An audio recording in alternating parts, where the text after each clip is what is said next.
A keni synimin këtë rast për president apo? Unë nuk kam kurfar synime të veçanta.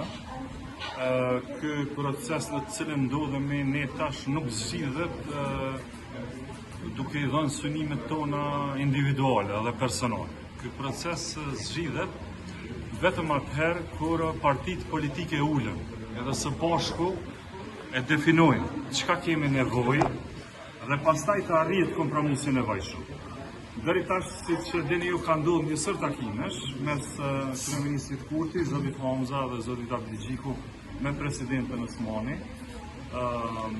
Sa I përket Partisë Demokratike, është duke që nuk ka pasur shumë hapësirë për diskutim, me qenë se ata ndodhen në pozicione të njëjta, mendojnë që presidenti do të jetë I PDK-s. Po Lidhja Demokratike e Kosovës ka dhënë mendimin e saj se mund të ketë një bashkëpunim sa I përket zgjidhjes së një presidenti, I cili do të ishte reprezentativ për të gjithë, I cili do të ishte një farë lloj emëruesi I përbashkët I këtyre dy subjekteve politike. Po ashtu e përshëndes edhe qëndrimin e Aleancës, sepse krahasuar me dhjetorin e vitit të kaluar, ku refuzonin çfarëdo pjesëmarrje në seancë, edhe mendonin që kvorumi vetëm do të bojkotohet, kësaj radhe po shprehin, po japin ide të cilat më mërmenja që I kontribuojnë zgjidhjes së kësaj krize në të cilën ndodhemi, secili që jep ide, jo në drejtim të çysh kena me shku zgjedhje, po në drejtim çysh kena me evitu zgjedhjet është I mirë se ardhur në Republikën e Kosovës. Sepse vërtet 3 parë zgjedhje ishin prej shkurtit vitit kaluar, edhe kjo Kosovën me thonë të drejtën e ka lodhë dhe e ka dëmtuar në kuptimin e përfaqësimit edhe në planin ndërkombëtar. Unë e kam shpreh shpesh këtë gjë.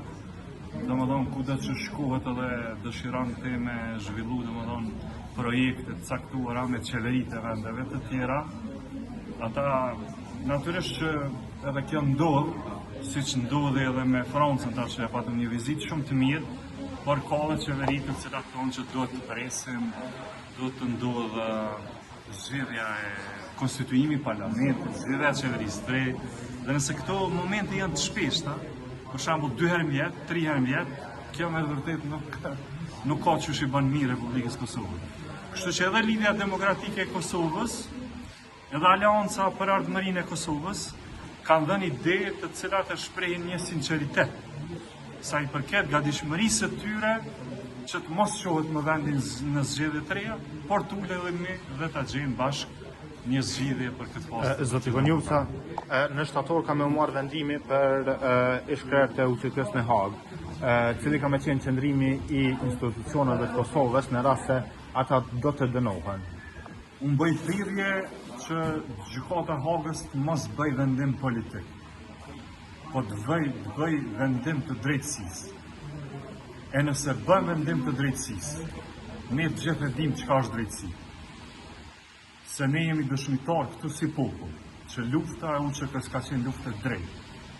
Të kishte qenë luftë kriminale, kur nuk do ta kishte marrë mbështetjen e Bashkisë Ndërkombëtare. Këtë mbajeni në mend. Nuk ka mundësi një luftë kriminale më mbështet prej Shteteve të Bashkuara të Amerikës, prej Britanisë së Madhe, prej Gjermanisë dhe Francës.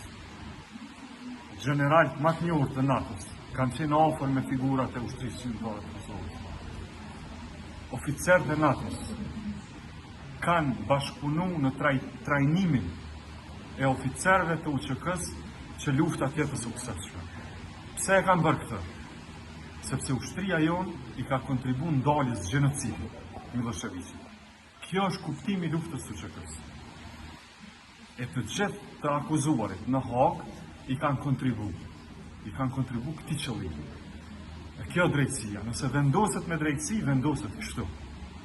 E ne nuk dëshirojmë si popull, bile do të ishim shumë të revoltuar, nëse vendimi nuk është me drejtësi, po është vendim politik.